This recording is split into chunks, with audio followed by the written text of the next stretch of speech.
Good morning, students.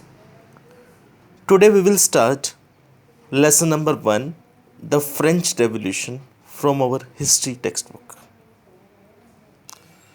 तो French revolution क्या है? एक इंसिडेंट, एक इवेंट जो कि सारा का सारा फ्लैशबैक में दिखाया गया।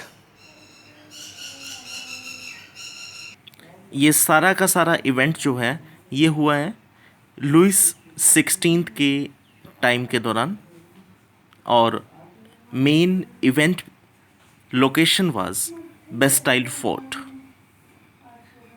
in the city of Paris.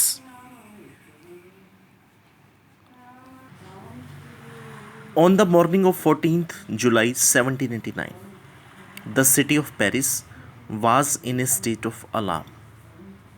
The king had commanded troops to move into the city. Rumors spread that he would soon order the army to open the fire upon the citizens.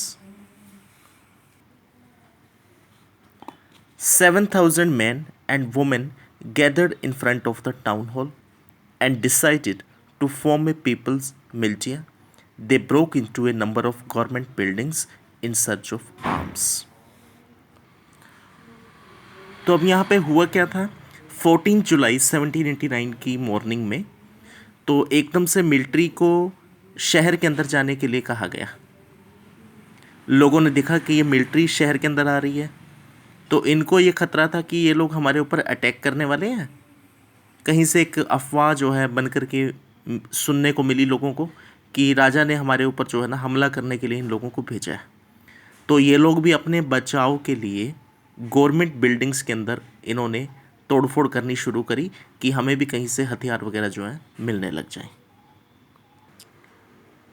तो कहीं से इनको कुछ हथियार मिल भी जाते हैं और ये लोग क्या करते हैं कि बेस्टाइल का जो फोर्ट है, जो वहाँ की जेल है, उस तरफ ये लोग मूव करते हैं और वहाँ का जो इंचार्ज है, जो वहाँ पे जो जेल को जो संभालता है, उसको मार दिया जाता है और वहाँ से कुछ कैदी जो हैं वो भी बरी करा दिए जाते हैं, भगा दिए जाते हैं। A group of several hundred people marched toward the eastern part of the city and stormed the fortress prison, the Bastille, where they hoped to find hoarded ammunition. In the armed fight that followed, the commander of the Bastille was killed and the prisoner released. Though there were only 7 of them. ज़्यादा लोग नहीं थे वहाँ पे, सिर्फ 7 ही लोग वहाँ पर थे जिन्हें वहाँ से जो है भगाया गया। Yet the Bastille was hated by all because it stood for the despotic power of the king. लेकिन फिर भी उस किले की तरफ लोगों का जो है गुस्सा क्यों था? क्योंकि वो उस राजा की एक निशानी या राजा की विरासत के रूप में था। The fortress was demolished and its stone fragments were sold in the markets to all those who wish to keep a souvenir of its destruction. तो उस किले के अंदर क्या की गई? अब काफ़ी ज़्यादा तोड़फोड़, और उस किले से निकला हुआ जो सामान था, जो ईंटें थी या जो और दूसरी चीज़ें थी, उन्हें लोगों ने अपने घरों पर ला करके रखना शुरू कर दिया।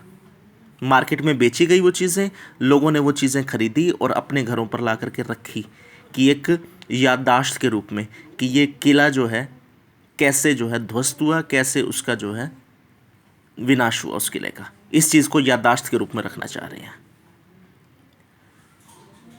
तो उन्हीं दिनों में एक तरह से दंगे फसाद काफ़ी ज़्यादा हो गए। रोटी या ब्रेड्स वगैरह जो हैं काफ़ी महंगे हो चुके हैं, रेट्स काफ़ी बढ़ चुके हैं। The days that followed saw more writing both in Paris and the countryside. Most people were protesting against the high price of bread. तो काफ़ी सारे लोग इस चीज़ का भी विरोध कर रहे थे अब कि खाने की कीमत जो है काफ़ी बढ़ चुकी है। Much later when historians looked back upon this time, they saw it as the beginning of a chain of events that ultimately led to the excursion of the king in France. Though most people at the time did not anticipate his outcome. How and why did this happen?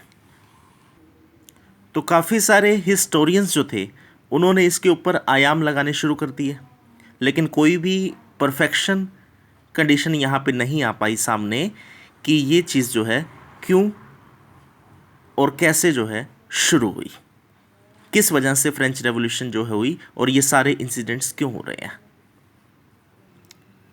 So well students, tomorrow we will learn how and why did this happen, reasons क्या थे या causes क्या थे इस चीज़ के French revolution होने के।